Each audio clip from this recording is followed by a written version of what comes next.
Hey y'all, welcome to week 9, the week after the midterm, REL 2930. How's everyone doing? Hopefully the midterm treated you kindly. Let's get right into it. What we got to talk about today. Hopefully we'll try to keep it close to an hour, but we'll see how that goes. Housekeeping first. Your midterms, I am not the world's fastest grader, and I freely admit that. So it might take a little while, but I promise you I'll get your grades back as quickly as I can. Again, I hope it wasn't too scary for you. I hope it was pretty straightforward. My goal was to make it straightforward, so I hope we succeeded in that. Don't forget about your paper. Now that the midterm's out of the way, you have about a month until your paper's due. So hopefully you're making progress and you're not letting yourself get behind, especially if you still need to do visitations or if you still need to talk to someone, it's time to start moving on that. Get going. By the way, if you're doing church visitations, you might have already figured this out, but if you haven't figured this out, you need to go read that section of McGrath 199 to 218, because he basically walks you through all these denominations and tells you a little bit about their distinctives. You'd be crazy if you didn't try to work that into your paper. And then he gives you a further reading section, which is further back on page 282, which gives you good guidebooks to all these denominations. So again, I would certainly read the section that your church is, if you're going to a Catholic church, read the section on Catholicism, go find the book that he recommends on Catholicism and make your life easy.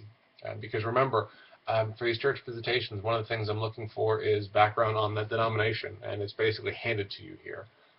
So, don't be dumb, take advantage of it. That's a no-brainer. As far as today, church history, part 2, and I know it's been a lot of. Someone mentioned in the survey, like, man, that's so much history. Like, I really can't do anything about that. Sorry, I kind of have to talk about it. We will start talking about more modern stuff, I promise. This is actually a good lead-in, because talking about the Reformation means talking about denominations. So you can start to see the connections between what happened 500 years ago and what's happening today. And we're going to make that more explicit and talk more about what's happening today as we go forward. So we have that today. The next 2 weeks after that, we're reading Silence, the novel by Endo. More history, but also gives us the opportunity to talk about culture, and gives us the opportunity to talk about how cultures bump up against each other and what happens with that. When you have these Portuguese missionaries bringing their European Christianity into an Asian context and how that works itself out, there's a lot of really interesting, opportunities for discussion there. So I hope you feel the same way. Again, interested to see what you think of this book. It's one of the best novels of the 20th century. Martin Scorsese is fixing to make a movie out of it, coming out in 2018, I think. I think it'll give us some opportunities to have some fun discussions about stuff. But we left off the Middle Ages. And the Middle Ages, when you're talking about Christian history, the Middle Ages is often seen as a not-so-great point. It's the Dark Ages, before we were rescued from superstition by the Enlightenment. And when people think Middle Ages, one of the first things they usually think about is the Crusades. And that is undeniably a low point in the history of Christianity. It's a lot of people acting badly. Now, the Crusades, I don't know how you've been taught the Crusades or if you have been taught the Crusades, but typically when most people talk about the Crusades, they tend to generalize, they tend to simplify. Oh, it was when those mean old Christians went off and started wars against all those Muslims and everything else.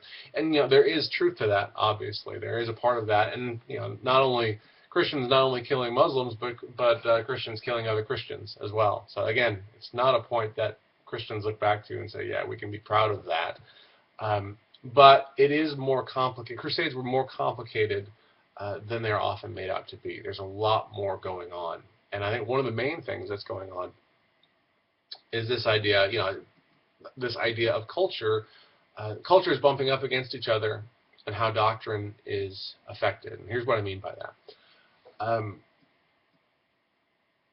Most scholars agree, even if they don't agree on anything else, they agree on the fact that the Crusades were heavily influenced by fear. Fear of what?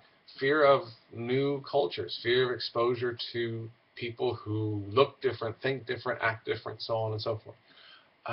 There was a real disquiet, there was a real nervousness about what the Muslim empire was doing, and what the Muslim rulers were capable of, and the military victories that they were winning, and they were creeping more and more. They were winning battles and victories, and they were going farther and farther to the west. So you have these Western Christians in Rome going, okay, I don't know if I like this very much. Or in Europe, excuse me, saying that. You have the Eastern Christians, which are feeling even more of a threat, and they kind of get stuck in the middle. The one that McGrath talks about is, when the European Christians go off, and instead of helping the Eastern Christians against the Muslims, they actually turn and start fighting the Eastern Christians, and it's just, it's nuts and it's madness. But again, you have the sense of different cultures there, because remember, we talked about before the midterm, Western Christians and Eastern Christians did not get along. There was a lot of tension, there was a lot of rivalry, there was a lot of just anger, hatred. So the Crusades were used, and doctrine and the whole thing of God wills it, and just was used as a shield to block less than heavenly motives, let's say. So deeply complicated.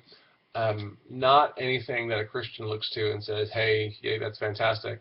What I want you to take away from the Crusades is just the tension between cultures, because that's a central point. But also, the Crusades were unquestionably exercises of church power, ecclesiastical power, long story short, papal power. Pope said, we will do this, and whole continent said, okay.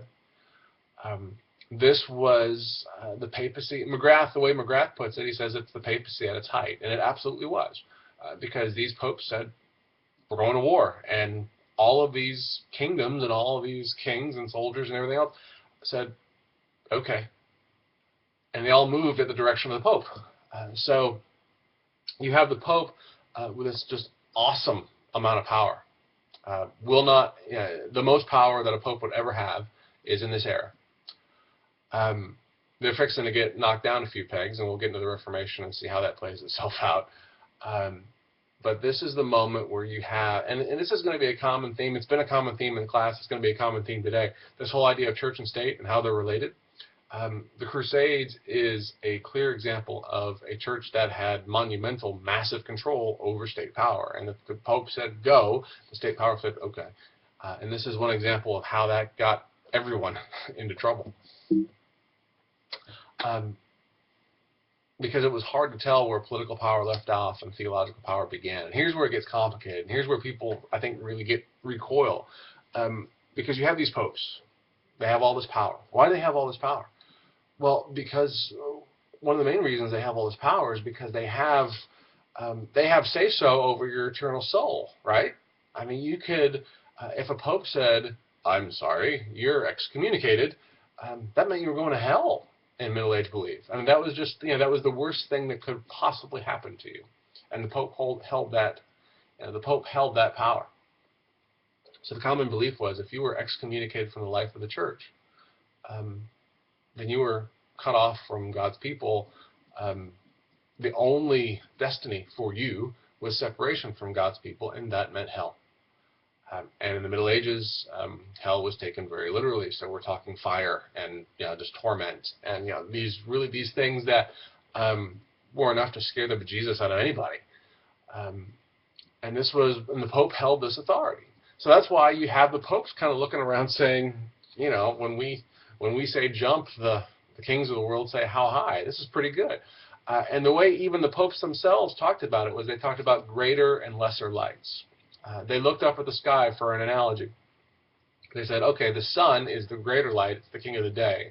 The moon is the lesser light, it's king of the night. Okay, we are popes, we are sons. We hold greater power. We are a greater light. Our word matters more. Kings, people ruling kingdoms, kings and princes and whatnot, they matter, but they don't matter as much as we do. They're lesser lights. Obviously, this rubbed a lot of kings the wrong way, and kings would get frustrated because they thought of themselves as the greater lights, not as the lesser lights. But when push came to shove, the Pope had power over your eternal soul, which means ultimately you were going to do what you had to do to get the Pope on your side. There's a famous example of this. Henry IV was a Holy Roman Emperor, angered Pope Gregory VII. And I won't get into the whole story because it's kind of complicated, but he really, really angered this Pope. This Pope says, all right, Henry, you're excommunicated. You're done. You're out. Henry IV walked to Italy. Remember, Holy Roman Empire is probably, present-day Germany. So think about that for a minute. Walked to Italy, and legend has it, stood barefoot in some sources say it was a blizzard, but just about every source says he stood barefoot in the snow for 3 days outside the castle where Pope Gregory VII was staying in an act of repentance, in an act of, I'm sorry, don't throw me into hell. This ruler, this emperor, who had unspeakable power in his own right, but when it came down to it, he said, I need to get this Pope back on my good side, or I need to get back on his good side. I'll do whatever it takes. And this was an extraordinary act of humiliation. Unpleasant, can you imagine?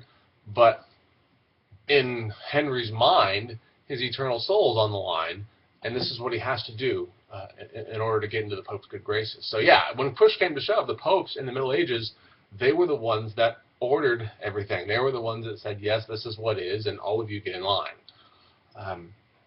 So yeah, it was a huge amount of power.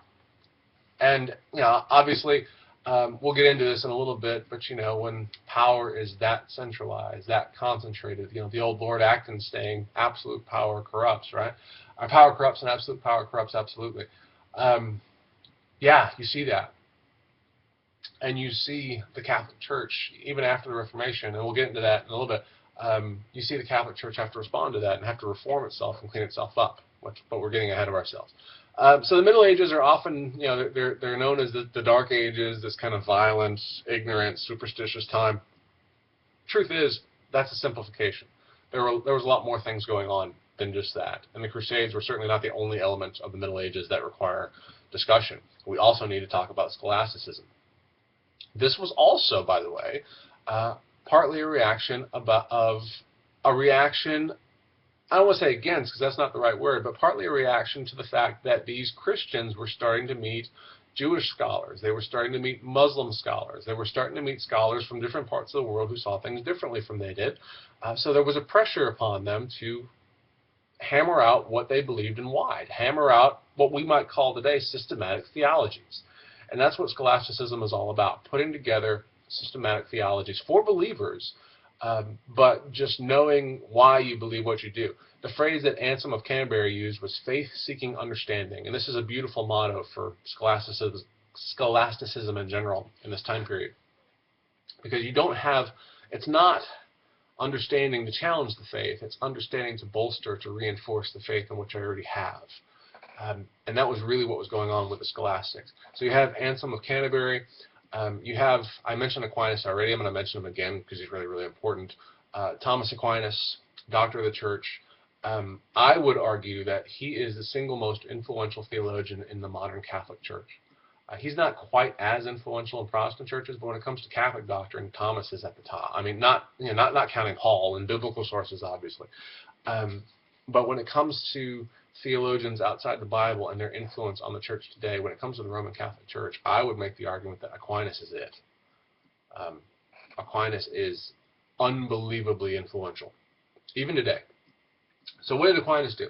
Aquinas makes this masterful, enormous, took him 20 years to write, systematic theology. It's called the Summa Theologiae. The Summa Theologiae, the sum of theology, basically. So you can imagine this is a very long book because he's doing a lot. You might have heard this book referred to as the Summa Theologica, by the way. That's not the technical title. I mean, obviously, if you say to somebody it's a Summa Theologica, that's fine. I mean, it's commonly known as that. But the technical name of the book was actually the Summa Theologiae. It's this massive masterwork of theology. And what Aquinas does in the Summa is he takes biblical teaching. He's got biblical teaching here. He's got Aristotle here. And McGrath talks about how the Middle Ages, one of the main things of the Middle Ages that led to the humanism of the Renaissance was finding these ancient Greek sources. Aquinas had already done that, by the way. He was out ahead, because what he does is he takes biblical teaching and he takes Aristotle and he says, all right, let's put them together and see what happens. And it's sometimes known as the Aristotelian synthesis, sometimes it's known as the Thomistic synthesis, but you get the idea. He's taking classical biblical teaching, he's taking Aristotle, and he's putting them together, and he produces this really rich, really detailed, just genius systematic theology that's contained in this book, the Summa Theologiae. And again, he's responding to challenges from the outside, strengthening, and you'll see, if you ever read the Summa, it's not the easiest reading. It's brilliant. It's fantastic. I would recommend it to anyone. It's hard. And one of the reasons it's hard is because of the structure. And the structure is very formal argumentation. He is taking arguments and responding to them. So you'll see a very distinctive formulation if you read the Summa. His first, for every section of the book, the first section is, it is commonly said that X, and he will give an argument against Christianity or against the form of Christianity he wants to put out. But I say to you this. So he formally responds. And the whole book is like that. It's just referring to, it's answering arguments and building this really rich, detailed, some people call it a cathedral of the mind. I mean, it's just, he's building this massive structure, this intellectual scholastic theology that even to this day holds up. And I mean, I'd recommend the Summa to anybody.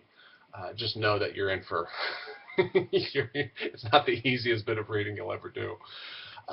But anyway, so yeah, you have Aquinas, he does that. He's known for the natural law. You might have heard about, if you ever heard of natural law theology or natural law ethics, Aquinas is kind of the father of that, this idea of the natural law and humans. And we talked about the optimism of Catholics in general, and it comes from Thomas, because Thomas says, well, just to give you a bit of contrast, you have somebody like Augustine who wants to talk about original sin and who wants to talk about the fact that we need supernatural grace in order to function, in order to do anything, that we can't do anything on our own.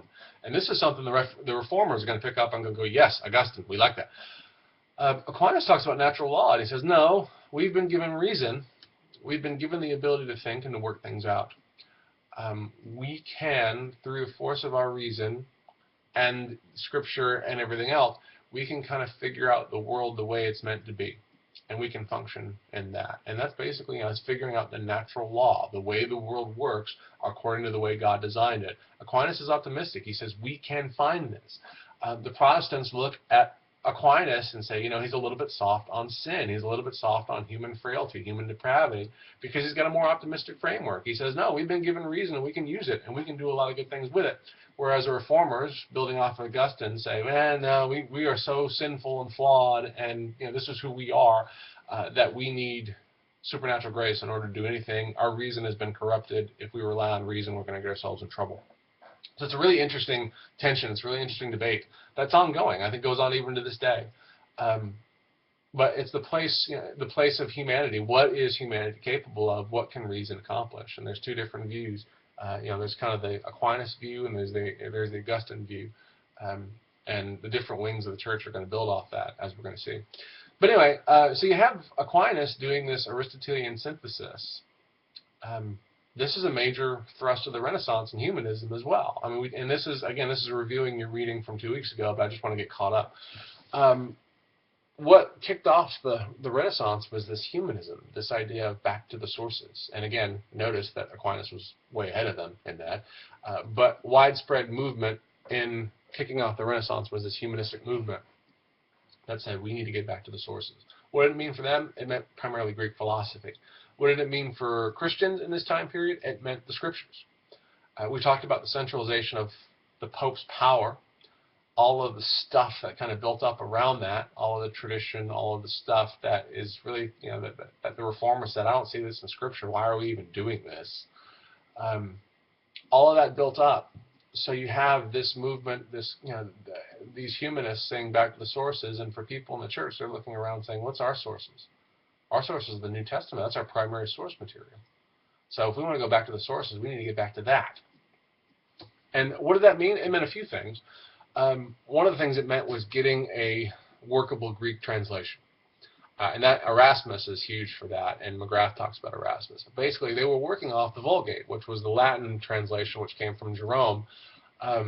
It was deemed insufficient. It was deemed problematic, and it was problematic. It wasn't a great translation. So the task became, if we need to get back to the sources, let's get back to the sources, like sources in the original languages. Um, and there was a big push to do that, and Erasmus was leading that charge to put the Bible into Greek. And then once that happened, um, the next movement of that push was to put the Bible into the language of the vernacular, of the people that were actually going to be reading it. Because remember, I mean, you have, in the Middle Ages, it's a very, it's highly illiterate society. How did they get taught? Well, they got taught by being in the church and participating in the rituals. They got taught by the stained glass windows and the icons. Um, but the Renaissance and later the Reformation wants to get the Bible into the hands of the common Christian, wants to get it out of the hands of the ecclesiastical power and put it in the hands of the Christian. This was a big part of the Reformation. It was also really threatening to the Catholic Church at the time. So you have all these pre-reformers, and McGrath doesn't talk about them. I wish he did. But if you had some time, I would say go learn more about people like John Wycliffe and William Tyndale and John Hus, because all of them, in their own ways, were motivated to get the Bible into the languages of their people. Tyndale and Wycliffe were British, so they wanted to get it into England. Hus was from Eastern Europe, I think a modern day, I don't remember, I'm blanking out now, but he's more of an Eastern European. But both of them, or all three of them I should say, had as part of their agenda getting the Bible into common language, getting it where it can be read, not just by church leaders, but by ordinary workaday Christians as well.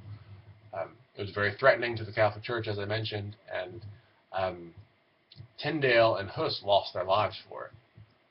Wycliffe, or I might be getting that backwards. Two out of the three I know, I believe it was Tyndale and Hus, lost their lives for it, where Wycliffe was already dead, so they exhumed his ashes and scattered them, which, again, if you're talking, in that time period was a significant thing. It was basically saying, may your soul have no rest. So they all, in their own ways, paid a price. They all suffered for their motivation to get the Bible, back to the sources, get the Bible into the hands of people that can read it. Because in a semi-literate society, the amount of people that could read anything, much less read Latin, was next to none. So this was a very influential move, a very controversial move. But it really kicked off the Reformation, because Luther wants to do that too. Luther's German Bible was the way to do that. But the Reformation, I mean, there's so much to be said about the Reformation. There's four primary branches. I'm going to walk you through this just a little bit. McGrath covers it pretty well, but I'm just going to add a few things. So you have four primary branches. You have the Lutheran, the Calvinist, the Radical, and the Catholic, and we're going to walk through those in turn. Starting with the Lutheran Reformation, I have a clip on the notes, and really check it out. It's from a movie called Luther, which was released in 2003. You may have seen it. If you haven't seen it, I recommend it, because the movie's fabulous. It follows Luther through the Reformation and through all the controversies that were involved in that, and it's well done. Some Christian movies are not very well done at all. This one is excellent. I think this one is fantastic, and it's got Joseph Fiennes and Alfred Molina. It's got some good actors. So check it out. But anyway, there's the scene that I've given you, the clip that I've given you here in this, this YouTube clip on the video, on the and the links on the notes, shows a guy by the name of Johann Tetzel. Johann Tetzel was working for the church. He was selling indulgences. What are indulgences? Indulgences were basically ways to pay your way, or pay the way for someone else to have less time in purgatory. Purgatory, was a common belief at the time. Once you die, you don't go straight to hell or straight to heaven right away. You go to purgatory in order to get prepared for heaven. And it was not it was a time of testing and trial, and not very fun. And you were sent there for a very long time, 800, 900 years or so. But what the indulgence is, it's a neat little fundraising maneuver for the Pope, because the Pope said, if you buy this piece of paper for X amount of dollars, you can shorten your time in purgatory, or you can shorten the time of someone you love in purgatory. Less torment, less testing, and get them into heaven quicker. So a very powerful spiritual motivation put to the service of making money, so that the Pope could build stuff. I mean, I hate to put it that simply, but that really was what was going on, and that was, that gives you a sense of the corruption of the church at the time. So he's going around traveling. Luther hears him. Luther is incensed by this.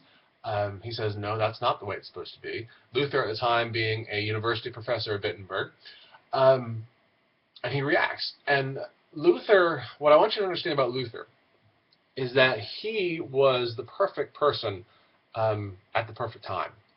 Why do I say that? Because Luther's own personal struggle. Luther started out as a monk.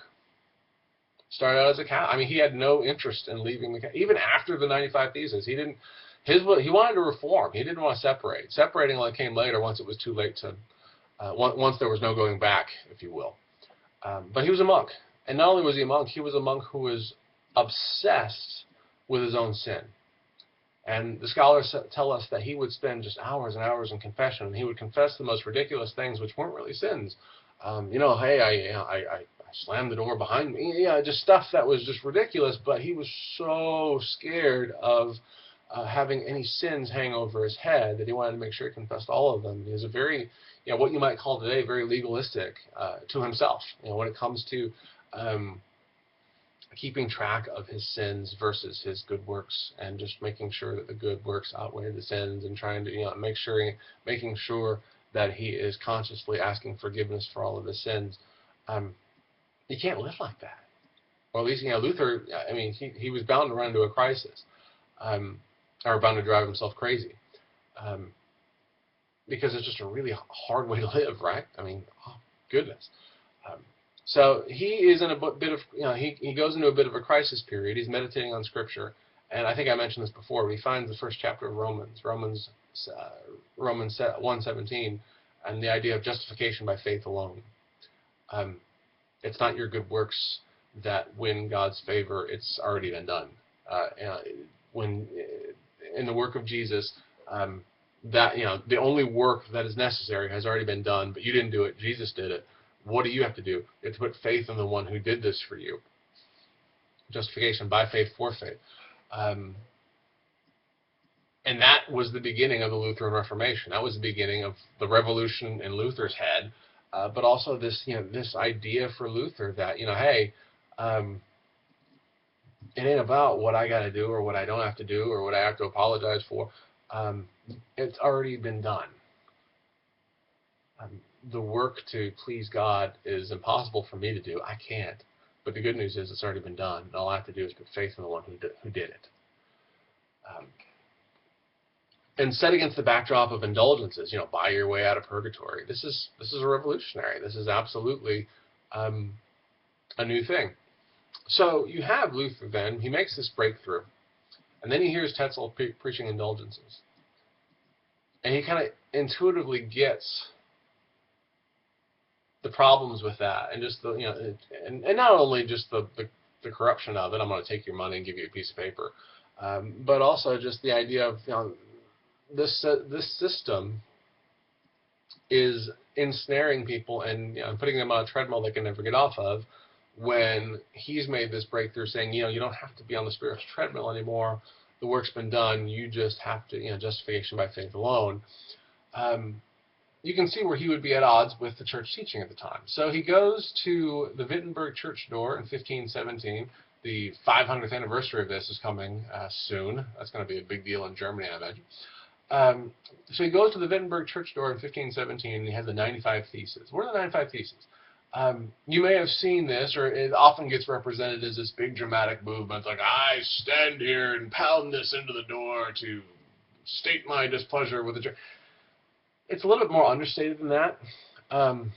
Putting up theses, putting up points for debate in a very public place was a common way to ask for dialogue. So basically, it wasn't Luther saying, I am leaving the Catholic Church. It was Luther saying, we need to talk about this because we might have a problem. And I think I'm onto something here in terms of how to solve it. So it wasn't a big dramatic move. It certainly wasn't a move to break away from the church yet. That was coming. But this wasn't it. In 1517, at this point in the game, Luther is a faithful Catholic. He wants to stay in the church. But he's also saying, we can't go on this way. We need to make some changes. What did he want? He wanted justification by faith alone. He also wanted sola scriptura. We talked about back to the sources. This is Luther's version of that. Clear off all the stuff that's accumulated and get back to what matters the most, which for Luther was the New Testament. He wanted something called the priesthood of the believer. What's that? Well, you basically, if God's already done the work, you don't need to have a mediating, you don't need the church to mediate your relationship to Jesus. Through the work he's done, there's a direct line between the believer on the one hand and Jesus on the other.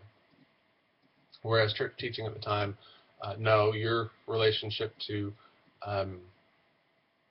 God's people, and by extension your relationship to Jesus and to God himself, was bound up with your relationship with the church. That was why excommunication was so terrifying. If you leave the church body, then what hope is there for you to maintain any connection with God or Jesus at all? Luther's fighting that. He says, no, there's a direct line between the soul of the believer and Jesus Christ. Jesus did that. And this is a doctrine often known as the priesthood of the believer. You don't have to have a mediator between you and God. Jesus has already done that. He's taken that position. You can do that yourself. So these are the big theological planks of his platform, what he wants to do. You can imagine how the Catholic Church reacted to this, because every last one of these is a direct threat to the business of the Catholic Church. What do you mean you don't need a mediator? You do need a mediator, and the priest is a mediator, and the Pope's the ultimate mediator. And Luther's saying, no, that's kind of unnecessary. You don't need it. It's irrelevant. The Catholic Church says, no, we don't like this very much. He is called in front of the church authorities. He's also called in front of the priests and the kings and whatnot. And it is demanded of him to recant his writings. Take all this back. You didn't mean this. And there's a very famous sequence, and I've given you the YouTube clip for that from the movie as well, where he goes to the Diet of Worms in 1521. They say, will you recant your writings?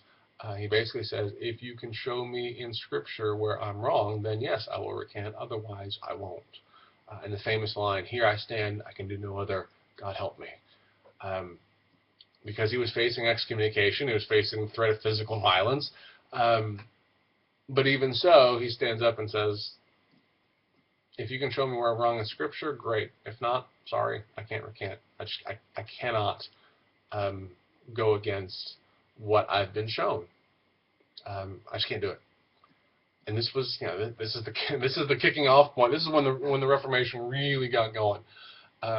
Because you have a lot of factors going. You have a lot of factors going together here. You have the German princes, and the only reason Luther stays alive through this process is through the help of German princes, by the way, who were kind of pissed off at the Pope anyway. Remember, the Holy Roman Emperor Henry IV, all this stuff happening. They already were kind of chafing underneath the Pope's leadership. So you have this upstart monk who's challenging the Pope, and he's a German, and they're going, cool, I like it. It works. So Luther wasn't looking to walk away. He wasn't looking to separate. But when this thing started to build momentum, when the snowball started rolling down the hill, people who were looking for a reason to stick it to the Pope anyway were looking at Luther going, we're going to ride with this guy. So you have all that momentum. You have all these things start to build up.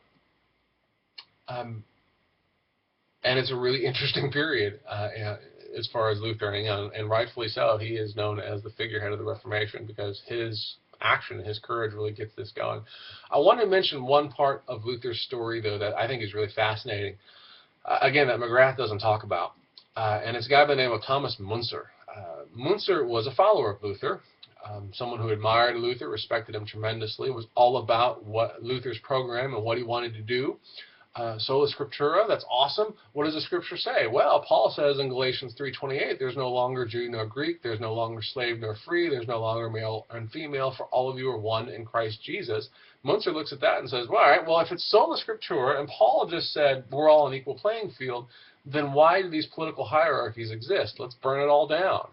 And you have what leads into what's known as the Peasants' War, where Müntzer leads a group of peasants. They vandalize Catholic churches. They vandalize representations of earthly power as well, like kings and princes and stuff.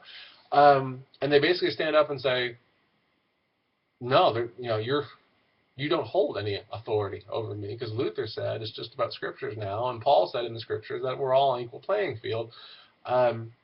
your authority is not valid. So you can see, you have the way in which these questions have a direct connection or have a direct impact on politics, right? Because you have a heavily stratified hierarchical society. You don't mess with the power authority. You don't mess with the people in power, whether it's the Pope or whether it's princes and kings. You don't mess with that. You stay under that. Luther kicks off his theological program, quickly has political ramifications, and this is a really interesting one. So Munzer leads peasants.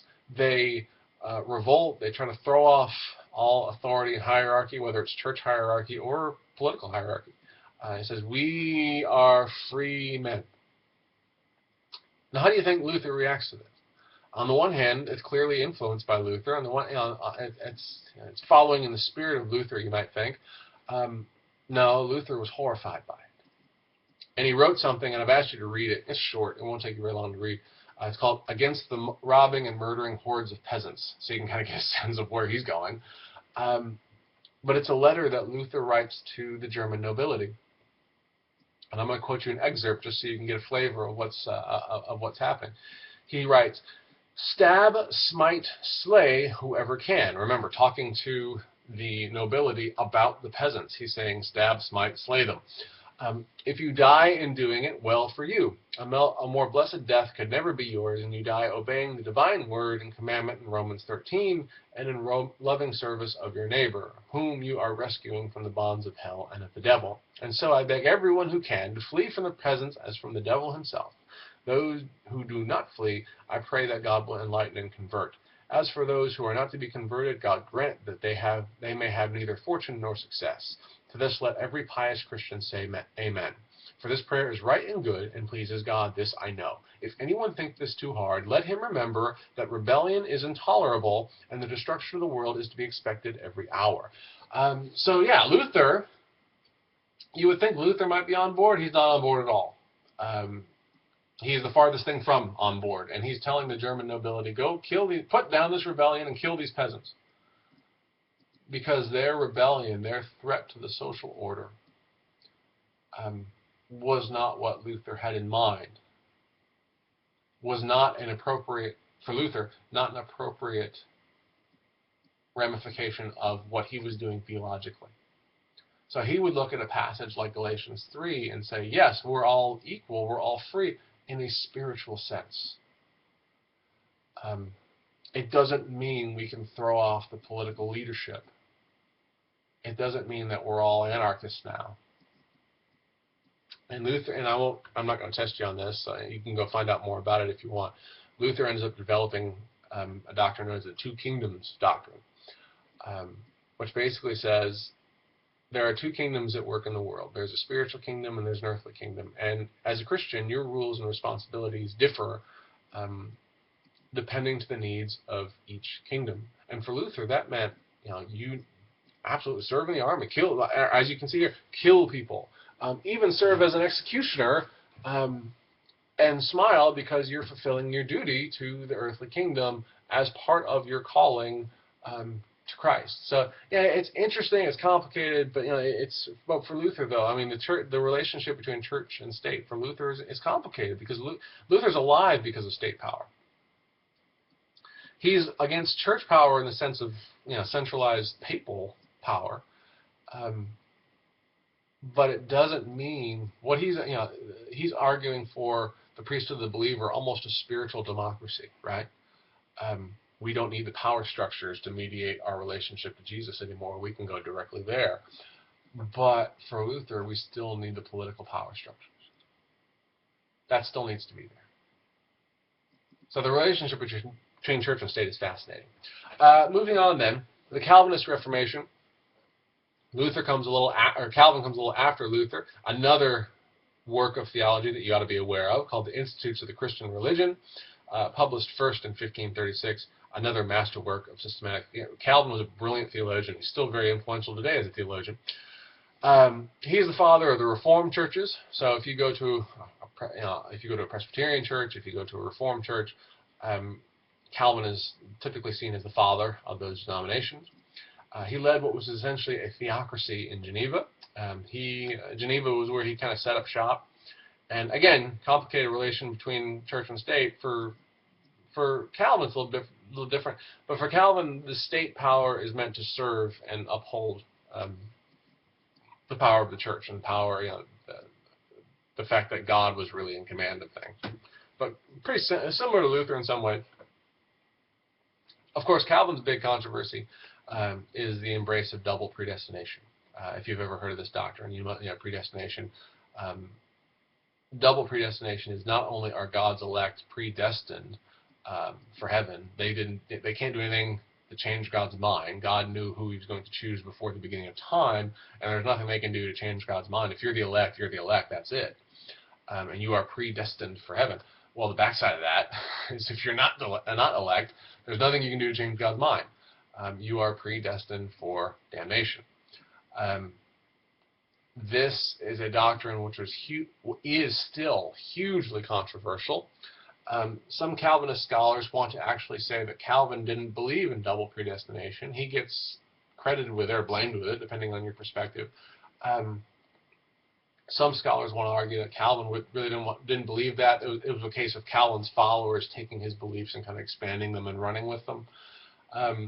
I'm not a Calvin scholar, so I can't give you a best sense of what happened there, but I do know beyond a shadow of a doubt that this doctrine is still to this day most associated with the work of Calvin and with his theological program.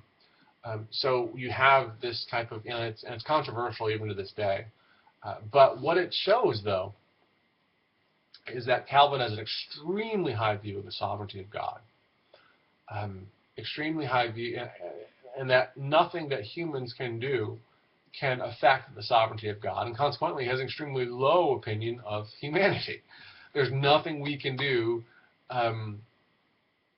even for Calvin, even the act of responding to God's grace, we can't do that on our own. We are too depraved to even do that. It has to be a gift from God, even for us to respond to his grace.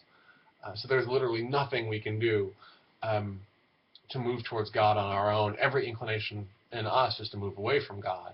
And that's where this doctrine of predestination comes from. It says, you didn't choose anything. You didn't take on this responsibility. God says, you are mine, whether you like it or not, and that's it. So yeah, you can see why this is controversial, but it tells you something about the way in which, I mentioned earlier, this is the farthest thing from Aquinas you can imagine.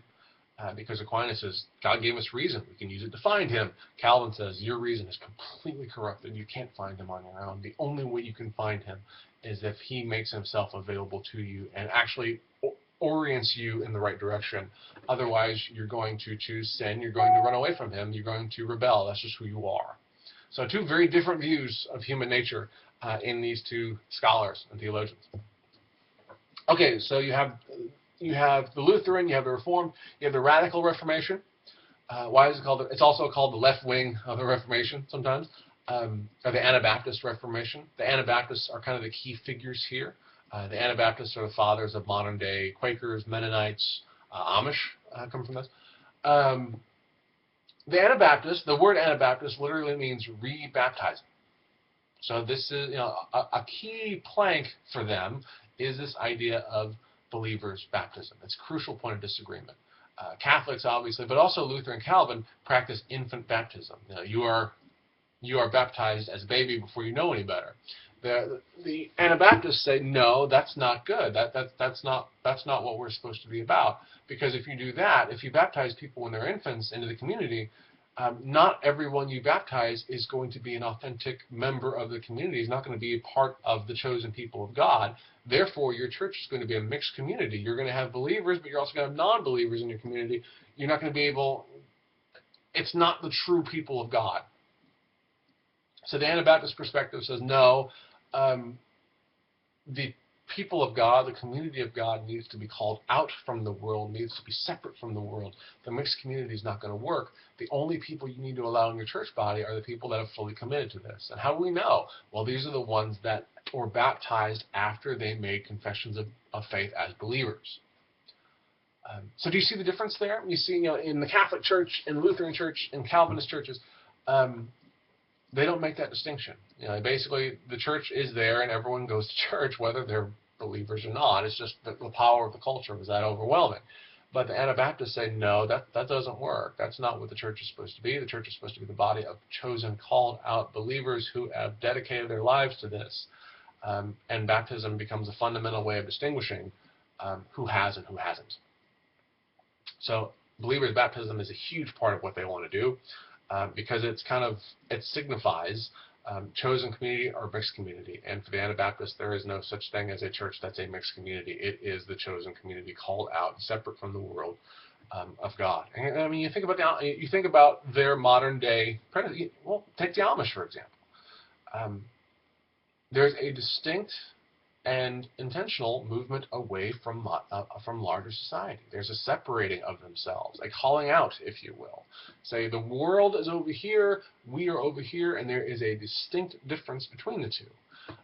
Whereas you don't get that to the same level in the Lutherans of the time, or the Calvinists of the time, or certainly the Catholics of the time. You might have you heard the expression cultural Catholic?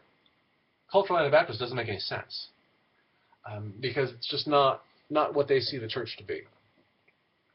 Their founding document, or one of their founding documents, is called the Schleitheim Confession. Again, it's very short, so I'm going to ask you to read it just to get a look at it. It'll give you a flavor of what they're all about. But you'll see the connection to baptism. You'll see the called outness from the world, the separation from the world. You'll also see the pacifism. They are committed pacifists. They will not take up the sword in the language they use. The sword, what does the sword mean? Well, the sword means obviously physical sword, but it also means state power. They will not take up state power in order to further their causes, if you will. We refuse. We will not fight in your wars. We will not serve as executioners. We won't do it. We just won't. So, as you can imagine, they were seen as a threat not only by the Catholics, but also the Lutherans. And they were hated by the Catholics and the Lutherans, and they were killed by the Catholics and the Lutherans. Everyone hated the Anabaptists. Their story, I'll tell you straight up, I have a lot of admiration for this group and for the groups that come after them, because their story is remarkable. Everyone hated the Anabaptists. And they killed Anabaptists in a variety of really cruel ways. One of their favorite ways to kill Anabaptists, and this is, you can appreciate the irony of this, was to drown them. Like, oh, you believe in believers' baptism, huh? Let's hold you under all the way. So yeah, I mean, they were persecuted by everybody, and they leaned on each other. And this is why the community was so important. They had to know that everyone was all in, because they were taking it from all sides. So that's why the community is so important, and they have to lean on each other. They have to trust each other. And that was why the community mattered so much. And everything for the Anabaptists was rooted in the life of their community, because they didn't have anywhere else to go. So there's a brilliant story, and I've given you the webpage. I'm going to ask you to read it. There's an Anabaptist martyr by the name of Dirk Willems. And I'm not going to tell you his story. I want you to read it. But see if that can give you goosebumps. I just think it's a remarkable story. So anyway, that's the third wing. And then finally the fourth wing, and something that we shouldn't blow off, something that we should not just kind of poo-poo here, is the Catholic Reformation. There's something called the Council of Trent, which happens in 1545. And the Council of Trent was basically Catholics looking at each other going, look it, Luther might have a point. We need to clean up some stuff. We need to excuse me. We need to clean up some things. And McGrath, this is a huge point. McGrath spends a lot of space to make this, so don't miss this. This was an internal reformation as much as it was a response to external pressures. It wasn't just, hey, the Reformation's happening, we need to do something. It was also, we need to take a good hard look at ourselves and make sure we're doing the right thing. And McGrath, and I commend to you McGrath, page 157, 158, talking about the significance of the Council of Trent, because it's a hugely significant moment in the life of the church. So what you have then is you have a simplification of church teaching, you have cleaning up of church teaching, getting rid of some of the unnecessary things, you have the revitalization of old religious orders, you also have the creation of new religious orders. where if you're really committed, if you kind of got the fervor of an Anabaptist, but you're within the Catholic Church, okay, then go join one of these orders. And the most famous one is founded by a guy, St. Ignatius of Loyola. It's called the Jesuits. The Jesuits are interesting for a number of reasons, not least of which Pope Francis, our modern-day Pope, came out of the Jesuit tradition. So you can see the influence even today of the Council of Trent, almost 500 years ago. So the four branches of the Reformation, notice that all four of them are taking place in continental Europe. They're taking place in Germany. They're taking place in France. They're taking place in on the continent, if you will. What was going on in other places? Well, McGrath takes some space to talk about the English Reformation and some of the differences there. What I want you to take away from McGrath's reading there is just the weird mix of church and state. The Anglican Church really begins with Elizabeth. Who notice there's a lot of turmoil because you have some leaders are Protestant, some leaders are Catholics, and there's bloodshed and there's violence and there's chaos and no one really knows what's going on. Elizabeth says we need to stabilize our religious situation. Okay, we're going to take the liturgy of the Catholic Church, we're going to make it look like the Catholic Church, but at the same time we're going to make it Protestant. And this is the birth of the Anglican Church, the modern-day Episcopal Church. So if you've ever been to an Episcopal Church, you notice a lot of liturgy. It looks a lot like a Catholic Mass, but it's a Protestant church. Why? Because it comes out of this weird combination of church and state in the English Reformation. So I will ask you to read about that in McGrath just to get a sense of it. But that leads us into the kind of the next movement here. We talked about the Reformation and just some of the difficulties in England all over Europe. As the Reformation progressed, Catholics and Protestants killed each other a lot in the 16th and 17th centuries, and both of them killed Anabaptists. A lot of people died for their faith, and not just their faith, but for their specific denomination of faith. And there's a lot of reasons for that. I've already hinted at there was a lot of politics tied in with your religious choice. You weren't just Catholic or Protestant because you thought it was a better expression a lot of times. You were Catholic, or on the ordinary person level, you were Catholic or Protestant because your prince or your king or your leader was Catholic or Protestant. And that determined kind of who you were. So your national identity was wrapped up with your religious identity. But what it created was a situation where a lot of people were dying. And their faith commitments was one of the reasons they were dying. And as you can imagine, there got to be a point where people said, enough of this. This is crazy. Well, these religious wars are killing us. And the way that McGrath puts it, the scene was set for the Enlightenment's insistence that religion was to be a matter of private belief rather than one of state policy. So you have the Enlightenment, which is going to come along. We'll talk about the Enlightenment in a few weeks. But you have the Enlightenment coming along saying, all right, who cares about all that nonsense? It's all about reason. It's all about what's going on in here. And included with that is your religious belief.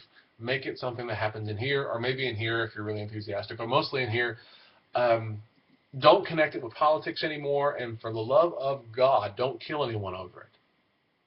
So you start to see this move inward. You start to see a movement from where it is intimately connected with politics, intimately connected with policy, with all spheres of life, and it results in violence and bloodshed and a lot of bad stuff. So there starts to be a move to take religion out there and bring it in here, and to make it more of a personal thing, an individual thing, a private thing.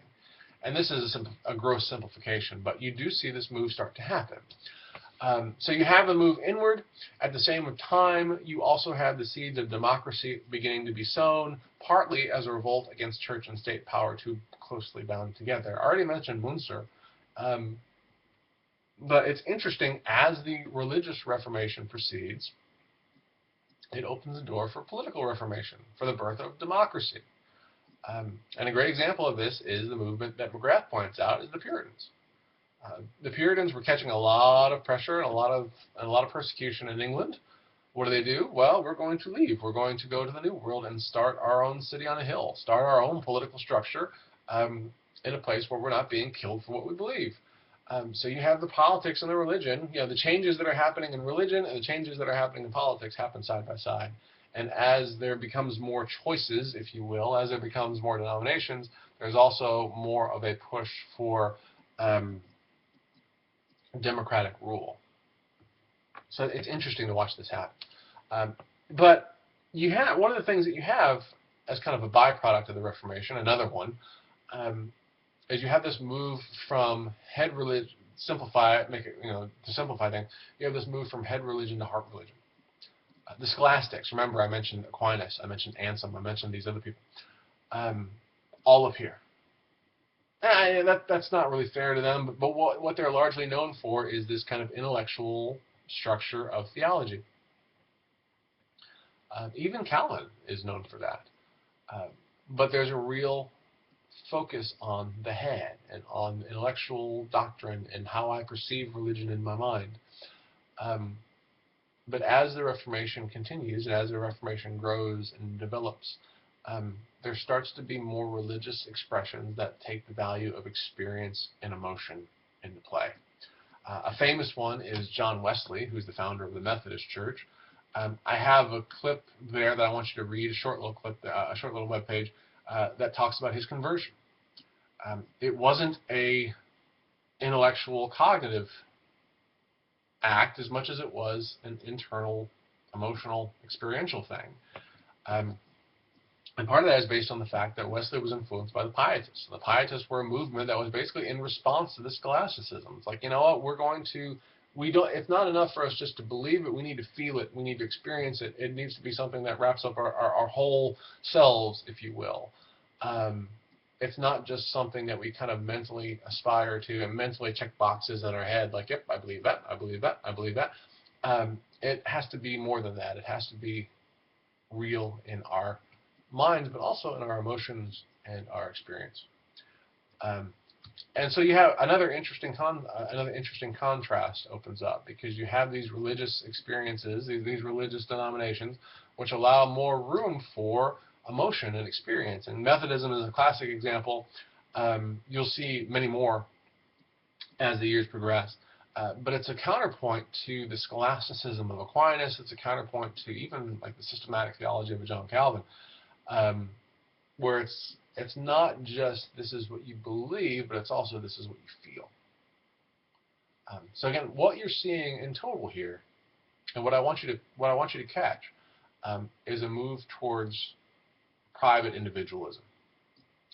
Before, it was this intellectual structure that was interwoven in the politics, and you signed off on it. This is who we are. This is what we believe. This is where we go on Sundays. Part of what it means to be a citizen. But after the Reformation, you start to see this move towards individual, and not just individual in the head, but individual experience, emotion. This is what it means to me. That ought to be ringing some bells in your head, because that is by and large how Christianity is experienced, or at least it's referred to by a great many people in the world today.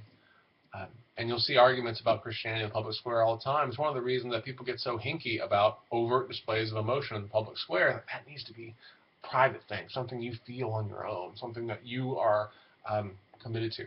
So you see this move towards individualism, this move towards privatization, this move towards this is how it affects me, this is how I feel it. Influential, and you can see the effects of that even in modern times. So anyway, so you have this move towards the emotion, towards the experiential, culminates in something called the Great Awakening. What's the Great Awakening? Great Awakening is a religious revival that happens in the U.S. McGrath points out that the first immigrants to America, obviously, the Puritans were deeply devout, but over time, America was largely nominalist, in name only is what that word means, when it comes to Christianity. Again, check the boxes. Yes, I believe this with my head, but it doesn't affect anything else going on in me. Enter John Wesley, who I mentioned was influenced by the Pietists, George Whitefield, and Jonathan Edwards, and they are combining, they're not, if you've ever read Edwards, he's brilliant. He's the greatest theologian America's ever produced. But it's not just head, it's a whole body thing. Edwards will write about the affections, the emotional value, if you will, the emotional connections. But this combination, and these three men in particular, combined to produce the Great Awakening of 1734. It's a massive national revival. It's a revival that's not endorsed or embraced at all by the ecclesiastical authority. They actually have to go around the ecclesiastical authority. Whitfield and Wesley preached in fields. They preached anywhere. Wesley has a very famous quote where it says, "The world is my parish." What does that mean? It means he doesn't have this massive church to preach from. He has to go out in the middle of the field, but he's going to go wherever he has to go to spread this message. And it had an effect. I mean, the Great Awakening was hugely influential. And if you want to talk about things that make America what we are, people say America is a religious nation. Why? Well, you have to look at the Great Awakening as a major reason why. And the Great Awakening and its aftermath. So you have, as part and parcel of the Reformation, you have this move towards individual, you have this move towards emotion, you have this move towards experience. It kind of culminates, in America anyway, it culminates in the Great Awakening. And then you have McGrath. It's an interesting line that he writes. "It is no exaggeration to say that the roots of the American Revolution lay in the growing religious alienation between the new popular American religion and the established religion of England. Within the generation of the Great Awakening, the colonies were in revolt against the colonial power." So again, politics is kind of tracking, because what do we want in our religion? Well, we want something that's more focused on the individual. We want something that's more privatized. We want our politics to reflect that as well. Whereas the representatives of the Church of England, very staid and very intellectual and very institutional and not very enthusiastic, and represent authority and the status quo. So you can see the two roads kind of diverging here. In the American experience, our religious experience is very different, and it begins to color the way in which we want our political experience to be very different. So it's fascinating, and we'll talk more about this, but I want to just go ahead and put this in your mind so you can kind of see how the political line and the religious line run alongside each other, and how that affects Christianity, but also how it affects American politics.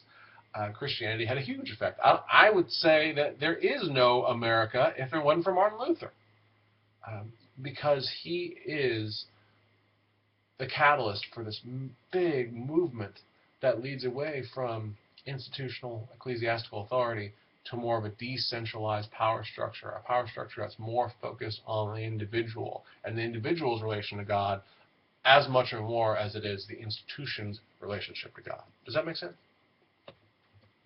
Okay, so skipping ahead to chapter 5, I'm not going to spend much time on this. I'm just going to show you, just basically point out some things that are of interest to you. He talks about Catholicism. He talks about Vatican II. Read the section on Vatican II. It's critically important. There's a term that was associated with Vatican II called aggiornamento, an Italian term. What does that mean? It literally means bringing up to date. And the purpose of Vatican II was to try to bring Catholic teaching in up to speed in the 20th century. It happened in the mid-20th century, in the early 60s, I believe. And the purpose of Vatican II was to try to get caught up. So you have, the American experience, the American political experience, getting kind of out ahead of the religious experience. Vatican II is a way to try to modernize the Catholic Church. And it's hugely controversial, but it's also hugely influential. You have to know about Vatican II. A couple of the things that McGrath points out, it's updating and it's modernizing, but it's still keeping the old school hierarchies.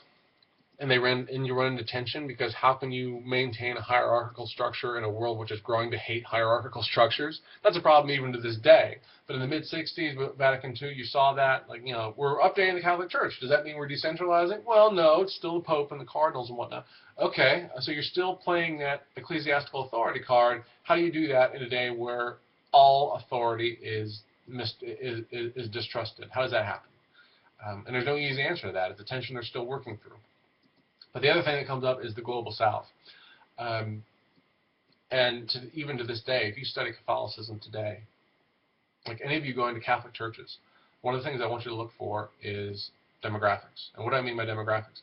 I want you to notice white versus, not versus, but notice, is it a white Catholic church? Or is it predominantly a Hispanic Catholic church? Or is there a blend of the two?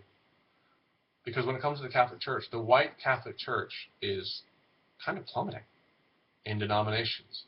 The white Catholic Church is losing power in the United States. It's losing members. People are leaving it. But you really don't see that reflected in the overall numbers and the overall statistics of the Catholic Church in America. Why? Because there's a huge influx of Latinos that are filling that gap.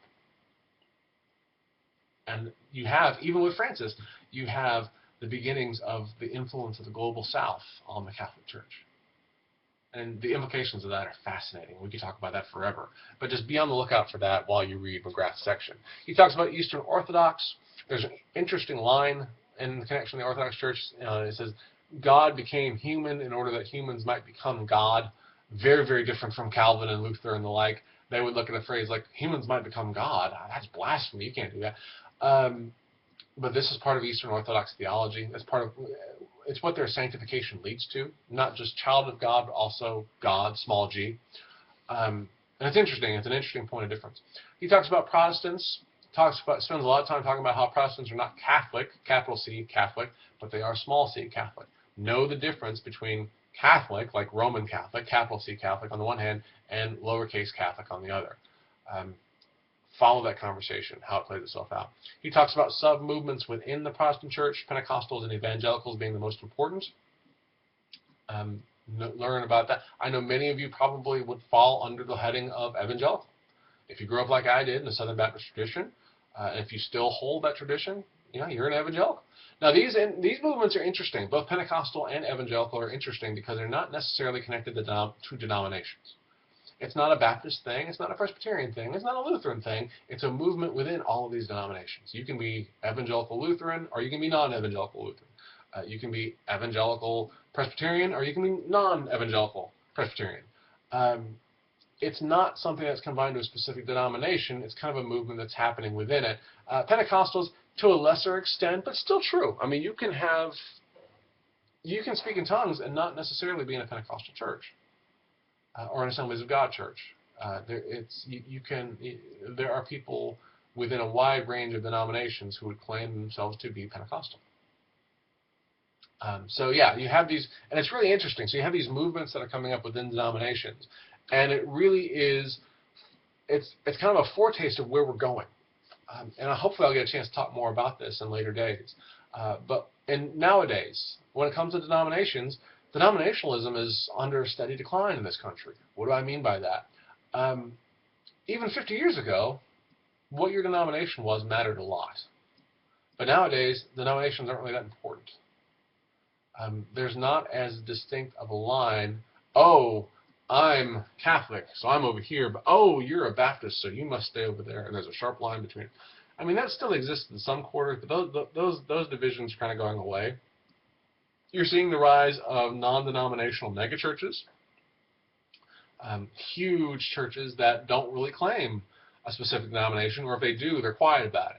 I mean, Saddleback Church, Rick Warren's church out in California, if you've ever read Purpose Driven Life, one of the biggest churches in the country, started out as a Southern Baptist church, but you would never hear a word of it if you visited their website.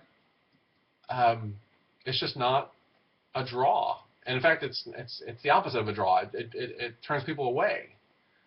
Because it's a reminder of those old divisions, of those old us versus them. And folks want to get away from that. So you have the decline of denominations. So instead of lines between Catholic Protestants or Baptist Lutherans, the lines that you have are between the people who are devout in their religious experience, people who are nominal, or people who are secular. The rise of the nuns you might have heard about. It's not so much denomination versus denomination. It's, hey, you're a serious Catholic. Hey, you're a serious Baptist. We got points of agreement that we can talk about over and against the nuns over here. So how do you see that play out? It plays out sometimes. You see groups formed across denominational lines. You see Catholics and evangelicals uniting for specific political reasons, for example. And you just start to see the lines between denominations are not nearly as sharply drawn as they used to be. There's more of a blurring of the lines. And the ramifications are fascinating.